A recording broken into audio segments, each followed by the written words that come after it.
Good afternoon, everyone. Welcome to today's webinar, Biothreat Agent Detection, Advances in Rapid Analytical Methods. The last 15 minutes of this webinar will be left for questions and answers on the presentation. Anyone on today's webinar may receive a certificate of attendance. You will need to attend this live webinar for 60 minutes. If you did not request a certificate of attendance when you registered and you would like a certificate, please send an email to epa-webinar-series@icf.com. Just a note, EPA cannot guarantee acceptance of certificates by your organization, nor can certificates be provided for viewing the webinar recording. EPA is virtually hosting its International Decontamination Research and Development Conference, November 1st through the 5th. Please check out the conference webpage to see all the exciting sessions that we have planned, including keynote speakers, Dr. Kim Fortune, who will discuss social science in disasters, and Lieutenant Commander Beth Whitry, who will discuss CDC's COVID-19 response to the Grand Princess cruise ship, just to name a few. Thank you for being with us today, and now it's my pleasure to introduce our presenter. Dr. Sanjeev Shah, a senior microbiologist, has been actively contributing to biodefense research for over 20 years, especially in the development of analytical methods and the development and test and evaluation of biosensor technologies for rapid, specific, sensitive, and high throughput detection of biothreat agents in environmental and water samples. And now I will turn it over to our presenter, Dr. Sanjeev Shah. Thank you.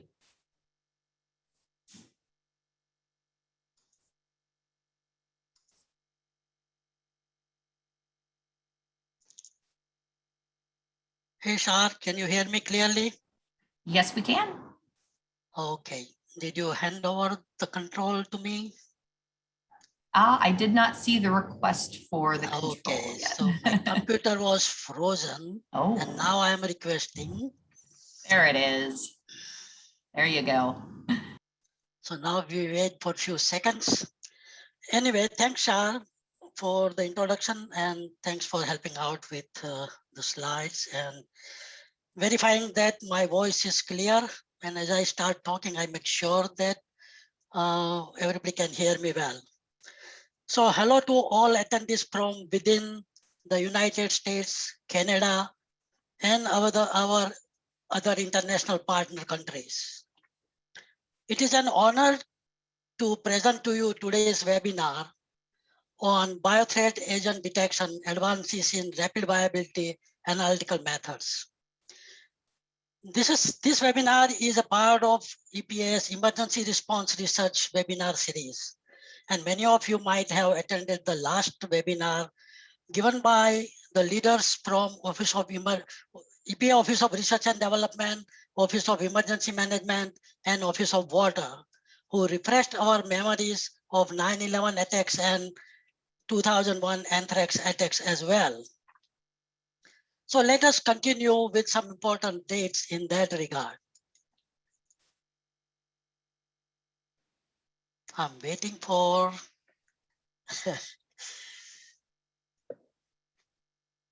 yeah, sorry about that. I think once we get rolling, we should be fine.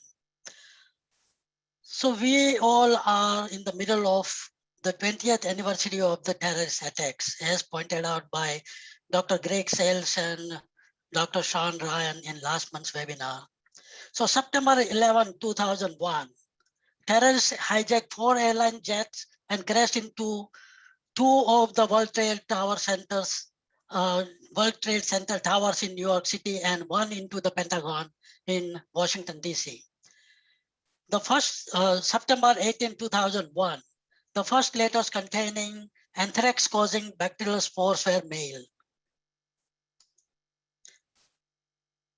So what happened after that? Envelopes containing lethal anthrax-causing Bacillus anthracis spores were sent to locations in Florida, New York, New Jersey, Connecticut, and Washington, D.C. Contaminated places included Capitol Hill, several senators' offices, U.S. Postal Service, buildings and facilities, and news media offices. October 4, 2001. Today is October 13, 2021. So on October 4, 2001, Mr. Bob Stevens of American Media in Florida was diagnosed with inhalational anthrax. And the next day, October 5, 2001, he died. This was the first anthrax casualty. As we remember the people who lost their lives and the other people who were affected by anthrax incidents, we also remember that our lives were changed forever since that day. So total 5 people died of inhalational anthrax and 17 were infected due to exposure to Bacillus anthracis spores. On the response front, millions of dollars and many months were spent on decontamination, cleanup, and clearing all the facilities. Unprecedented anthrax sample analysis played a huge role in that response. So let us talk about, sample analysis that happened during the 2001 anthrax incidents. Analysis of a large number of clinical and environmental samples was required because public health was at risk. There was a heavy sample analysis burden on CDC labs, limited DOD and DOE labs, and limited other laboratories for months. Many challenges were faced in analyzing a variety of environmental materials. We also had limited systematically validated sampling and analytical methods. I myself faced some of these challenges firsthand because my colleagues and I were heavily involved in anthrax sample analysis during that time when I was working at US Army's Edgewood Chemical Biological Center. As a country, we had a lack of preparedness because this never happened before. So we went by, used the best methods you have for real world samples. And we managed. It took time and millions of dollars, but we did manage. However, environmental sample analysis is still a challenge, and it can be best explained by this chart. This chart presents a wide area anthrax incident scenario, and it shows the sample analysis needs by phases of response. If you focus on the green shaded parts of this chart, mainly the environmental samples need to be collected and analyzed. Looking at our current laboratory capability and capacity, the total response time can be anywhere from 1 to 2 years, and this can have devastating implications. As we all know, time is of the essence during a wide area anthrax incident response. The time taken so long by the response is partly due to the slow analytical methods that we have to use.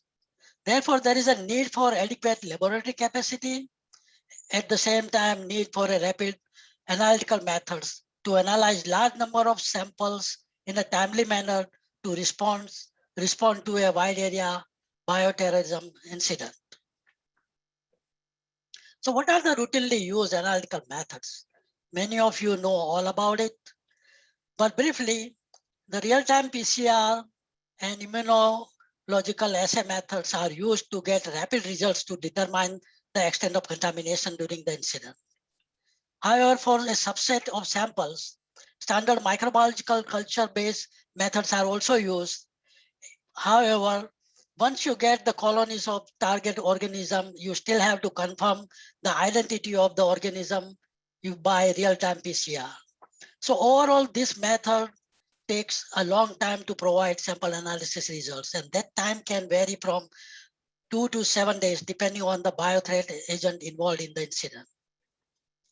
For post-decon phase sample analysis, we have to use standard microbiological culture method because we have to determine whether the biothreat agent is viable in the sample or not, because we just did decontamination.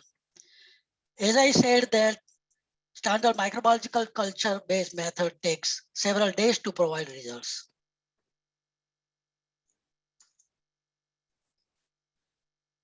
Therefore, the EPA's Homeland Security Research Program invested in development of rapid viability analytical methods. The main goals behind developing such methods are to,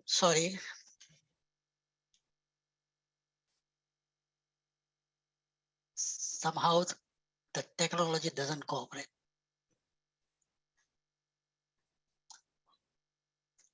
Okay, so the main goals behind developing such methods is to help with rapid response and recovery, and that can be attained using rapid sample analysis by getting rapid sample analysis results and also using high throughput methods for sample analysis. The other goal is to provide high confidence in decision making during a response. Also make effective use of limited laboratory capability and capacity. And finally, from EPA's point of view, strengthen EPA's Environmental Response Laboratory Network, ERLN, and Water Laboratory Alliance, WLA laboratories capacity for sample analysis.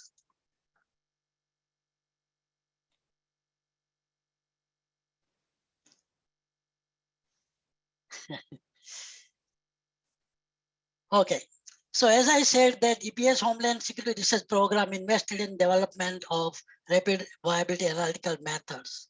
And so far we have developed such methods for anthrax causing bacteria, Bacillus anthracis, plague causing bacteria, Yersinia pestis, tularemia causing bacteria, Francisella tularensis. And lately, in the wake of unfortunate COVID-19 pandemic, we invested in development of the rapid viability reverse transcriptase polymerase chain reaction RV-RT-PCR method for COVID-19 pandemic causing virus, severe acute respiratory syndrome coronavirus 2.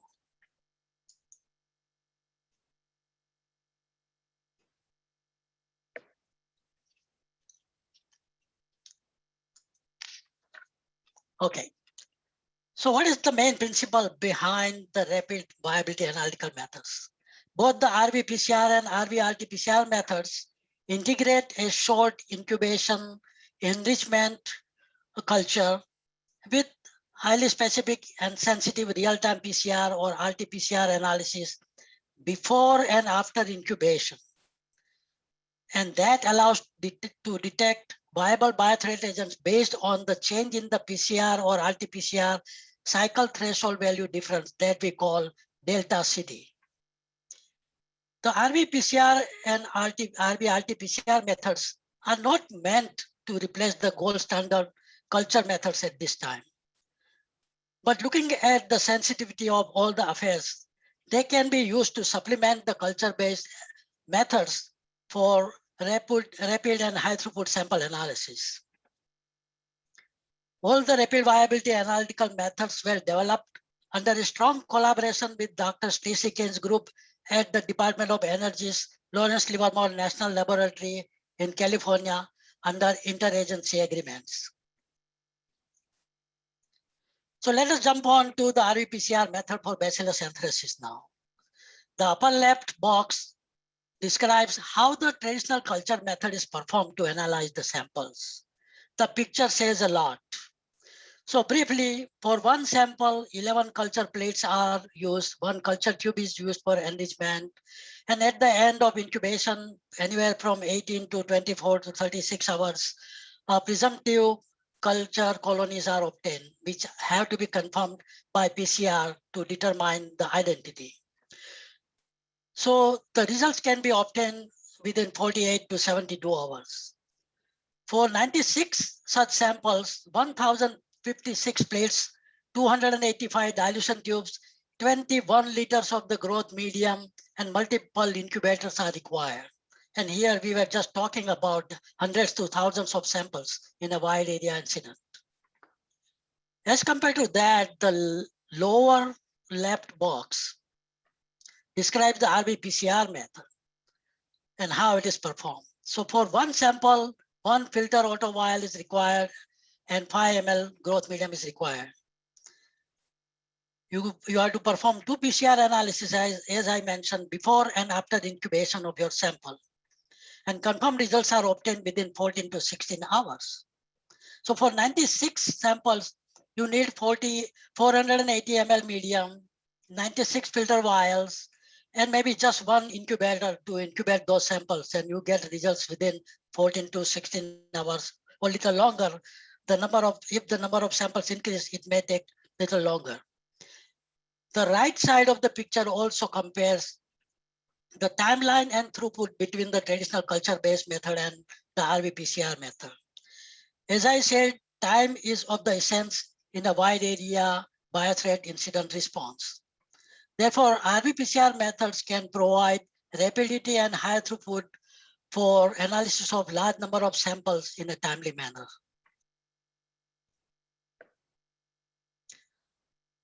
This slide shows the RT-PCR method process for Bacillus anthracis spores. I will not go into too much detail, but basically, the spores are recovered from sampling tool in a buffer, and then the whole suspension is put on the filter vials. Then the spores on the filter vials are washed using a couple of buffers, and then ultimately growth medium is added to the spores. The suspension is mixed, and an aliquot is taken out. This is the aliquot before you incubate your samples. And rest of the suspension in the filter vial is incubated at 37 degrees centigrade for 9 to 12 hours, depending on the need. During the method development phase, we use 9 hours incubation. So both from 9 hours incubation and 0 hour incubation, aliquot, the DNA is extracted and real-time PCR is carried out. So the PCR cycle difference between the time T0 and time T9 or T final aliquots analysis, one can determine the presence of viable spores in the sample. If that change in CT value, which is delta CT value, is greater than or equal to 6, the sample is indicating the presence of viable spores. Now, why delta CT equal to or greater than 6? That roughly represents 2 log increase in the DNA concentration in your sample aliquot, which is only possible if the viable spores are present and the spores got germinated and start multiplying. And in 9 hours, you can see 2 log increase in the DNA. The algorithm of the result interpretation for RT-PCR is better explained in this slide. If you look at the graph, the red line represents time T0, which is 0 hour incubation PCR response. And blue line represents time T final, that is after the incubation of your sample. The difference between the CT value of T0 and T9 equals to or greater than 6 determines the presence of viable spores in the sample.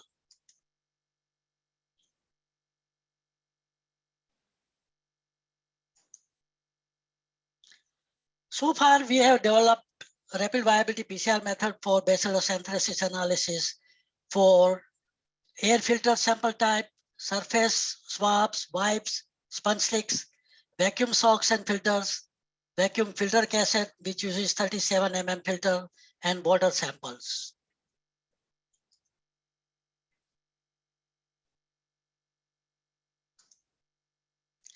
So here I am giving some summary of the results. We have done a lot of work, and all the work has been published in peer-reviewed journal articles, and also our final reports are available online.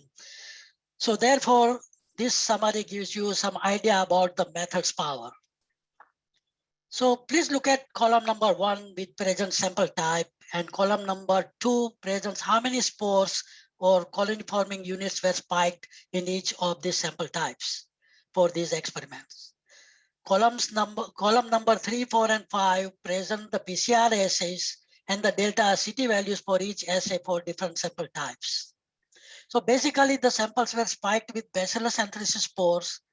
The samples were also spiked in these experiments with 10 to the 6th level live vegetative bacteria, which were Pseudomonas aeruginosa, and also 10 to the 3 level live Bacillus subtilis spores. Many of you call it BG spores or Bacillus atrophius spores. The RT-PCR method showed 10 to the 1 spore level sensitivity of detection. When we set 10 to the 1 spore level, it gives a range of 10 to 99 spores. However, in these experiments, a low number of Bacillus anthracis spores anywhere from 33 to 44 spores could be detected in 14 to 16 hours, even in the presence of background vegetative bacteria and background spores. Except for vacuum samples, all the samples gave positive detection using all the three assays, while the vacuum samples could not give positive results with the chromosomal gene marker PCR assay.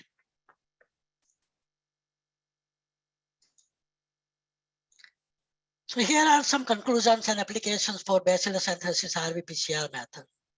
We could show 10 to the 1 spore level sensitivity of detection for viable spores. Total time to results could be 14 to 16 hours for a batch of 22 samples. The method performance was successfully evaluated in dirty samples from an interagency field exercise at the Idaho National Lab.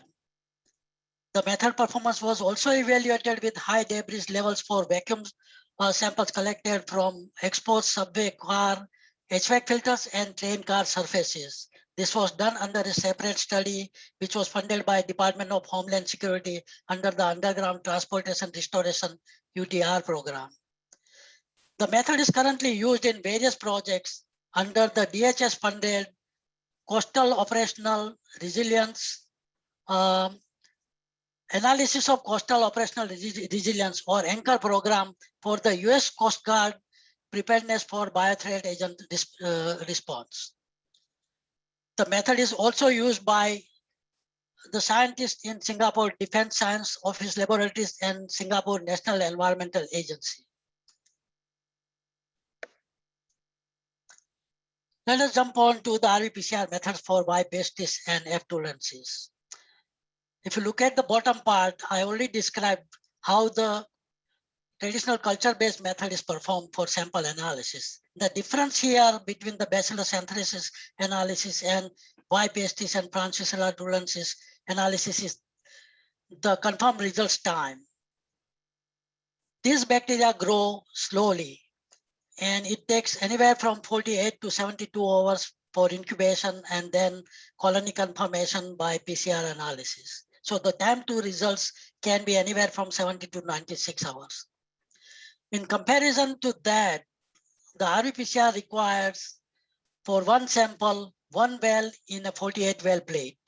And from each well, 2 PCR analysis is performed. That is before the incubation and after the incubation. For Y-Pestis, the confirmed results can be obtained anywhere from 30 to 36 hours.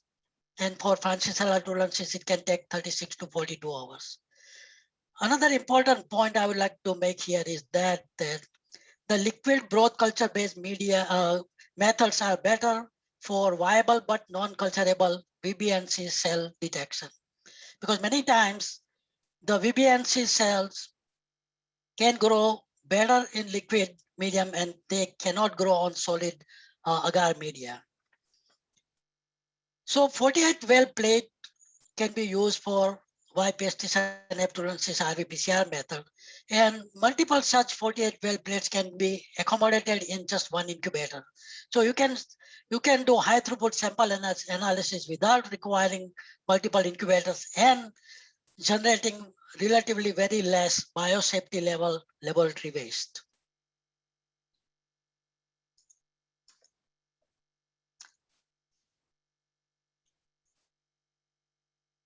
Sorry about that. So here again, I'm showing the principle or algorithm behind the result interpretation for RT-PCR method.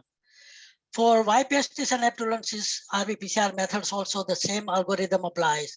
Please remember that for a sample to be positive, the delta CT greater than or equal to 6 has to be there between the time T0 samples PCR response and time T final aliquot response. So this slide shows in brief the process flow for Y-Pestis RT-PCR method. Both Y-Pestis and F-toleransis RT-PCR methods were developed using water samples. However, many of you know that this method can be applied to other sample types. It all depends on proper sample processing methods used to recover the target biothreat agent in a buffer. So here we use water samples. Then water sample was mixed with concentrated growth medium in a well of 48 well plate. The suspension was mixed and an aliquot was taken out for time T0 analysis. Remainder of the suspension was incubated at 30 degrees centigrade for 24 hours. And after 24 hours, time 24, T24 aliquot was removed. And both T0 and T24 aliquots were processed for DNA extraction, and ultimately the DNA extracts were analyzed by real-time PCR. The similar process flow is used for Francisella tularensis RT-PCR method, with a main differences of incubation temperature of 37 degrees centigrade instead of 30 degrees centigrade for Y. pestis, and incubation time of 30 hours instead of 24 hours. Otherwise, T0 and T30 aliquots are processed for DNA extraction and analyzed by PCR. So here is a table summarizing the results of Yersinia pestis RT-PCR method. Again, please focus on column number 1, which presents sample type or experimental condition, and last column, which presents the delta CT value after the RT-PCR analysis. Basically, water samples were spiked with Yersinia pestis cells. The samples were also spiked with ferrous sulfate to represent the iron which may be present in the pipeline when we get the water, and also humic acid that could be present sometimes as a contaminant in water. And we also included Arizona test dust as a reference background organism without sterilizing it. The RT-PCR showed 10 to the 1 cell level sensitivity of detection. Again, that means it is a range of 10 to 99 cells. However, in these experiments, a low number of Y. pestis cells, only 10 cells, could be detected using 24 hours incubation with a total time to results of 30 hours. We did not see any negative effect of iron or humic acid in an experiment, and in a separate experiment, no effect of Arizona test dust could be observed.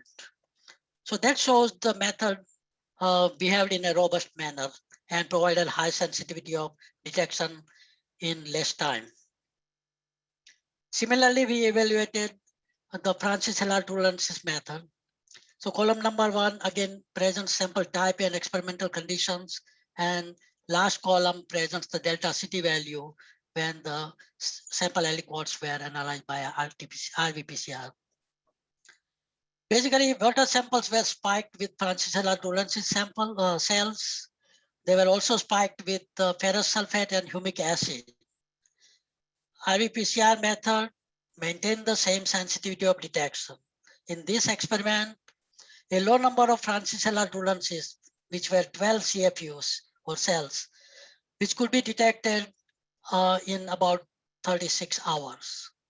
We also did not observe any negative effect of iron or humic acid on the growth or PCR during the RT-PCR analysis. However, when we tested Arizona test dust as a reference dust background, we could not maintain 10 to the 1 cell level detection sensitivity. However, we could detect 10 to the cell level cells. For these experiments, we could detect 120 cells that were spiked in water samples, and then Arizona test dust was spiked. And we got the delta CT anywhere from 7 to 9, which indicated the presence of live Francisella tularensis cells in the sample. Here are some of the conclusions of both the methods. First, the Y. pestis RT-PCR method. The method showed a very high sensitivity of detection. We could detect a low number of Y. pestis cells in the samples, even in the presence of iron, humic acid, and Arizona test dust as background. The total time to results was anywhere from 30 to 36 hours. This method was successfully evaluated in a multi-laboratory exercise of the Office of Water's Water Laboratory Alliance Network, 10 laboratories participated in the exercise, and all the laboratories could successfully analyze all the samples in a correct manner. Similarly, Francisella tularensis method also gave us very high sensitivity of detection. That is, low number of cells could be detected in 30 to 36 hours incubation, resulting in 36 to 42 hours total time to results. As I said that for Arizona test, the spike samples, we could not maintain 10 to the 1 level sensitivity of detection. For your knowledge and detailed reading, we have published the papers on all the three methods in peer-reviewed international journals. If you do Google search, you will definitely come across our papers. Additionally, we have included all these methods in a step-by-step manner in the protocols that we have published for detection of Bacillus anthracis, Yersinia pestis, and Francisella tularensis. These protocols are also available online. So finally, let us jump on to the development of RV-RT-PCR method for SARS-CoV-2.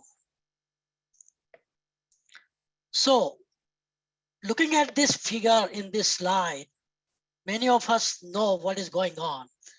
And we know now some of the aspects of how COVID-19 spreads and how its causable agent SARS-CoV-2 is getting transmitted. So in 2020 May, EPA's administrator expanded research to cover the research on the response to COVID-19 pandemic. Development of SARS-CoV-2 RV-RT-PCR method was one of those projects. Our initial research objective was to develop a rapid and sensitive method with molecular confirmation to detect viable or infectious SARS-CoV-2 for environmental sample analysis to study and understand COVID-19 spread or SARS-CoV-2 transmission via surfaces, and also to facilitate timely environmental epidemiological studies. The main goal was to be ready to respond if there is a need. So why SARS-CoV-2 RV-RT-PCR method?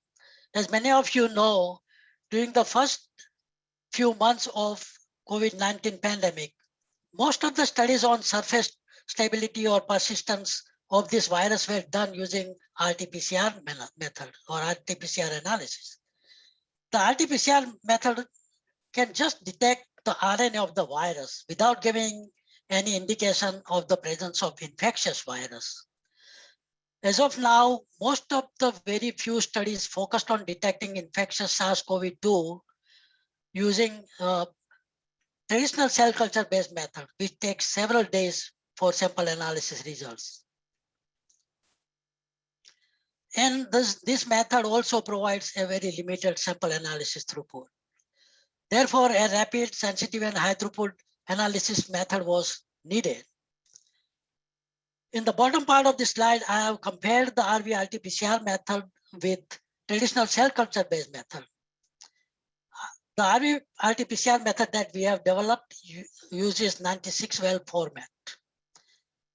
And you can analyze 96 samples using 2 such plates using the RV-RT-PCR method. While if you use 12-well plate for traditional culture-based method, you can analyze 3 to 4 samples per plate. If you are not using multi-well plate, then you have to use the tissue culture plates or tissue culture flasks, which further limits the sample analysis throughput. I'll be talking more about the RV-RT-PCR in the following slides. So the RV-RT-PCR also uses the same algorithm for results interpretation. There are subtle differences here that the SARS-CoV-2 is a virus. It doesn't grow on its own if you provide the growth medium. It requires a host cell to infect and multiply in the host cell. From the PCR point of view, the SARS-CoV-2 is an RNA virus. So instead of PCR, you have to do reverse transcriptase PCR to analyze your RNA. Otherwise, you follow the same algorithm to have a delta CT greater than or equal to between your before incubation sample aliquot and after incubation sample aliquot to have a sample positive for presence of infectious SARS-CoV-2.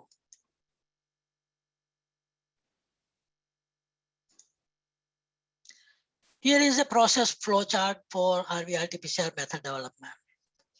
So basically, as usual, sample processing and analysis steps are involved, but there is a middle step here of host cell infection.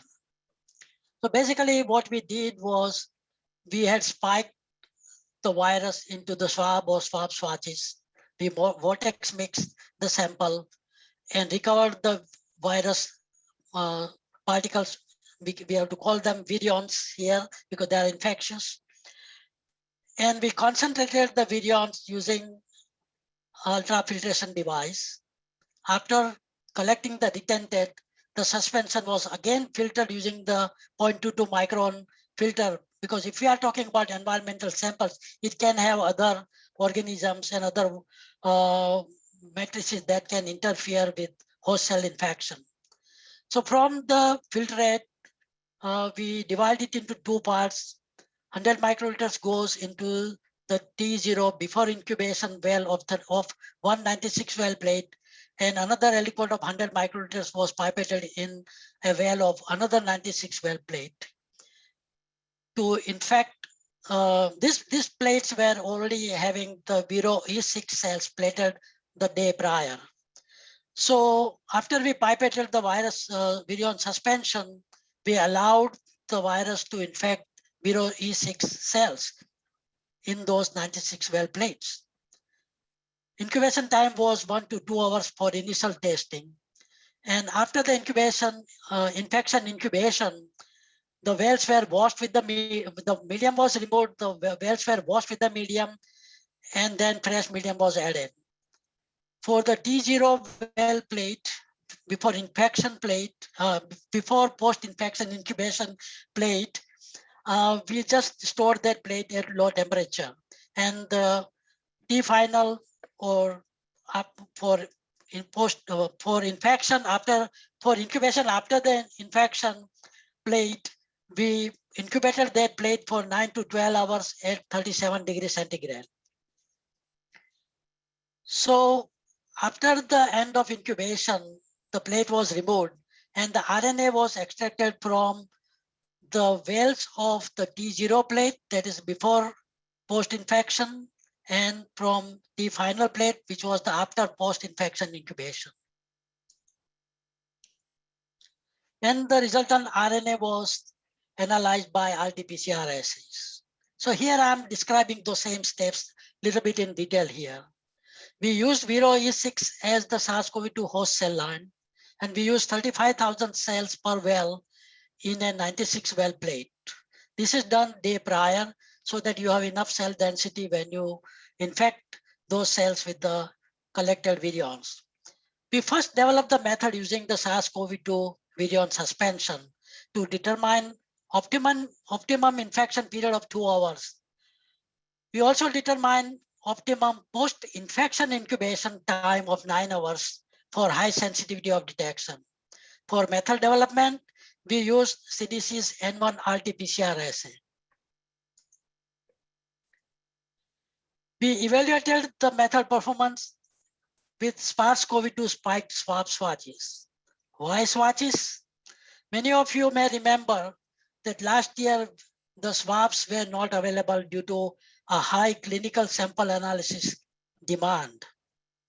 So somehow with our colleagues' help from CDC, we determined that we can use the swatch material, which is made up of the same swab material used for the SARS-CoV-2 clinical sample collection and analysis.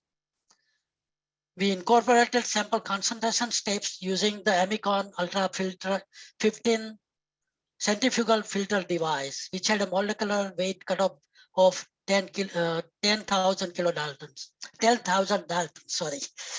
We evaluated method performance with SARS-CoV-2 spiked actual swabs using CDC's N1 and N2 RT-PCR assays. So here are some of the results. I apologize for a very busy slide. In addition to the busyness of the slide, the data included here includes highly complex experimental conditions.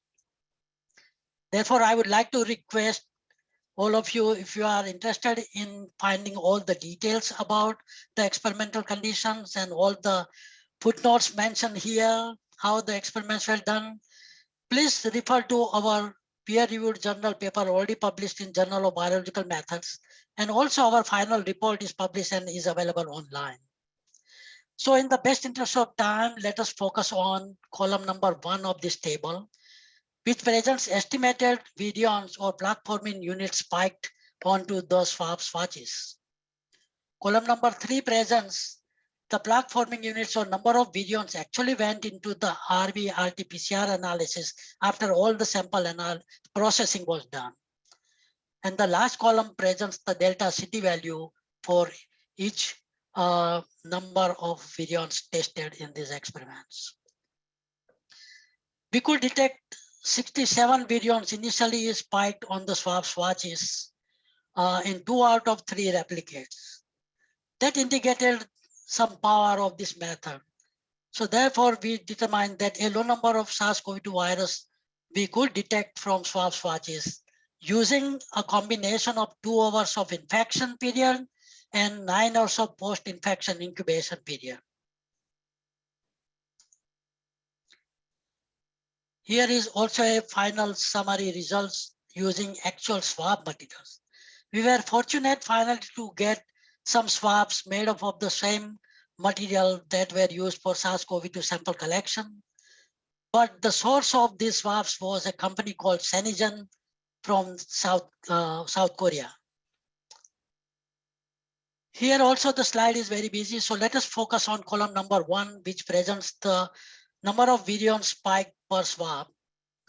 Column number 4 presents the delta CT value for CDC's N1 assay used for RT-PCR analysis. And column number 5 presents how many replicates were positive for each PFU number used in the spiking of the swabs. Similarly, column number 8 and 9 present the values for CDC's N2 RT-PCR assay. As you can see, the lowest number of virions detected by both the assays in 3 out of 3 replicates was 35, which is a pretty low number. However, we are sad that we could not detect 18 virions used to spike the swab samples. So basically, a low number of virions could be detected in just 17 hours from spiked swabs. This is in comparison to several days taken by traditional cell culture-based methods. Here are some of the conclusions. The RV-RT-PCR method enables detection of a low number of infectious SARS-CoV-2 virions from swabs. The method allows analysis of a batch of 12 samples in about 17 hours time to results, compared to several days taken by the traditional cell culture method. The method uses a 96-well format for high throughput sample analysis and therefore generates a relatively low amount of biosafety level 3 laboratory waste. Importantly, the method can be a model for other RNA viruses. The method could also be useful in screening for and testing efficacy of antiviral drugs. The method could also be useful in testing the efficacy of neutralizing antibody-based vaccines. As I said, we have published this method in Journal of Biological Methods, which is available online. After talking about all this RV-PCR and RV-RT-PCR method, let us talk about the limitations at this time. The methods are qualitative. They can be semi-quantitative, at least for RV-PCR methods, if most probable number approach is used. The methods are laborious in nature. However, we all know that no better method is going to be easy if rapidity, high sensitivity, and specificity are to be maintained for high throughput analysis of complex environmental samples.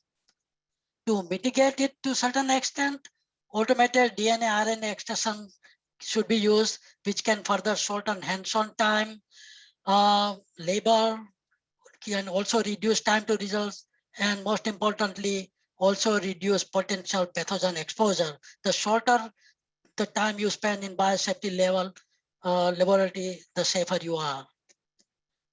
For Bacillus anthracis RT-PCR method, there is a need for custom parts because we are using filter vials and vacuum-based suction of buffers and extraction buffers.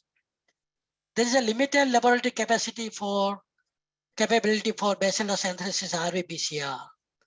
For Y. pestis and Yersinia pestis RT-PCR, because we just use 48 well plates, I think any lab can adopt that method. For all these methods, there is no multi-laboratory validation done yet. And you know that funding drives everything. There is a lot of funding required for any method to be validated in a multi-laboratory manner. So what are the impacts of this kind of rapid viability analytical methods? They offer rapid sample analysis for a rapid response and recovery. They also offer high throughput sample analysis and can increase laboratory capacity. As I pointed out, damaged spores or cells in post-decontamination samples can recover better or faster in liquid growth media compared to on solid growth media, and whereby we can avoid false negative results. The methods have smaller footprint compared to traditional methods and can generate relatively less biosafety level 3 laboratory waste. The long-term impacts are these methods can serve as models for emerging threats and help with response to a future pandemic or bioterror incidents. We also have to keep in mind future considerations. Many of you know that there are a lot of advances made in genome editing technologies. It is possible that some crazy mind on some crazy day develops a super killer microbe which can be used as a terrorism organism. So we should be prepared to develop analytical methods which can respond or address this kind of need. However, the truth forever is that we will work hard to defend our nation and the world with science. So I would like to end here with the famous words of Louis Pasteur, the father of microbiology. Science knows no country because knowledge belongs to humanity and is the torch which illuminates the world. I am sure you agree with me. Finally, in the acknowledgements, I would like to acknowledge direct and indirect support from my colleagues, which includes EPA ORD CSER colleagues from Cincinnati, Ohio, RTP North Carolina, and Washington, DC. I also acknowledge the support of my colleagues in EPA Office of Emergency Management and Office of Water. I have already acknowledged my collaborators at DOE's Lawrence Livermore National Laboratory. I am also acknowledging support from our interagency partners from Department of Homeland Security, Department of Defense, US Coast Guard, FDA, USDA, and other agencies. So thank you all. Finally, I'll be happy to take any questions that you might have. And thank you for your time. Thank you, Sanjeev, for that excellent presentation. So we do have quite a few questions, so let's go ahead and get started. The first question is, does the time to confirm results 48 to 72 hours include the time needed for sample preparation? Yes, I think so. And I think you are talking about the culture-based method, unless you are talking about Y. pestis or F. tularensis RT-PCR. And even for RT-PCR, yes, that time does include. No, I think you are talking about culture-based method because you are talking about 48 to 72 hours. Sorry. Great. So next question is, will the viral enrichment culture-based method work with air filter samples too? It should work if a proper sample processing method is used and the sample integrity is maintained. You may have to increase the infection time and also post-infection incubation time. But I think that is possible. We have not done that kind of work. We tried doing some work on a different note, and it did give some indication that by increasing the infection time or post-infection incubation period, if the virions are recovered from the samples, they could be detected. Great. And considering that aspect, we incorporated a step to concentrate the virus using the 10 kDa centrifugal ultrafiltration device, because we are never sure how many virions or even the biothreat agents can be present in environmental samples. Great. So the next question is there a reason why delta CT threshold for a positive reading is 6? Yes, it's a great question. When we started developing the RT-PCR method for Bacillus anthracis, we started with very stringent conditions, and we were using delta CT greater than or equal to 9. And you can see that in our paper published in Applied and Environmental Microbiology way back in 2010-11. However, then as we participated in field exercises, and especially for post-decontamination samples, we realized that you may have to increase the incubation time. However, for some decontamination agents, when they were used, we could still maintain 9 hours of incubation if we reduce the delta CT value of greater than or equal to 6. Now, one has to realize, and I know many of you understand this, that when you talk about post-decant samples, there is hardly any possibility of a presence of viable spores. But if they are present, they will be in a very low number. And also, you have to maintain the sensitivity of detection. So if you keep the delta CT greater than or equal to 9, you may get false negative results. So that's the reason for certain conditions, we lower the delta CT value to 6 or greater than 6. And roughly, as I said, delta CT equals to or greater than 6 roughly represents 2 log increase in the nucleic acid. So you have to compare that result with your before incubation incubate, which is usually a flat line unless you are using vegetative bacteria and this kind of virus that may give some CT values. And that's the beauty of RT-PCR or RT-PCR method, that even if your before incubation aliquot shows some CT value, you have enough delta CT difference whereby you are confident in calling your sample positive for presence of viable biothreat agent. So with that, somebody did also ask, could you get a faster result if you accept a little more uncertainty?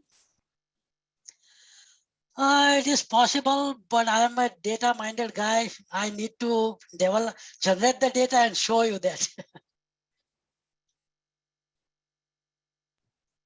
Okay, so next question is, you mentioned that there are 10 labs that participated in the Water Laboratory Alliance testing for Yersinia pestis. What kinds of labs were these? Were they university, federal, private, or something else? If I remember correctly, they were state public health laboratories, and maybe there were few of them who are CDC, LRN member labs, but I can check with our Office of Water Scientists who actually coordinated the study and provide you the answer if you send me the email, please. We will do that. Next question is, have you ever tried droplet digital PCR for detection of anthracis? Yeah, that's a good question. We have not yet done that. I think the problem we have is that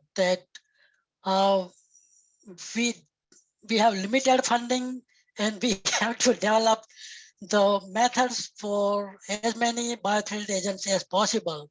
However, I would like to request all of you, my colleagues who work in the lab, please do this, because this is the future, ddPCR. Great. Next question is, has your group looked into membrane impermeable DNA cross-linking dyes for microviability assays? This could reduce some of the time needed for viability culture. This is also another great question. No, we did not. However, during the course of developing this RV-PCR methods, many people asked this question. So my collaborator at the Lawrence Livermore National Lab and I invested a lot of time looking at all the papers published using such approaches. And we felt more confident with our approach because there are some weaknesses of the other approaches used. And that doesn't mean that I'm trying to undermine those approaches. Those approaches work well in certain conditions and they are very useful.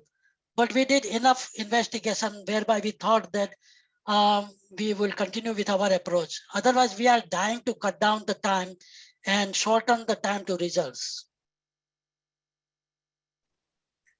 Next question is, how is the length of the incubation period established for the RV-PCR method? Is it possible that some biothreat samples would have an unusually long lag period that would render the incubation period too short?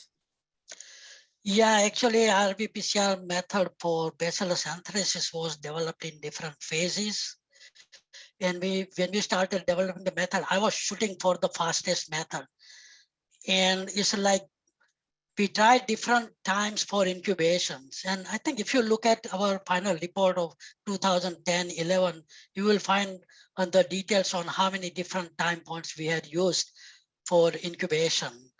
And also, when we did the study with chlorine dioxide decontamination agent, we realized that 9 hours incubation was not enough. So we evaluated 12, 15, and 18 hours also.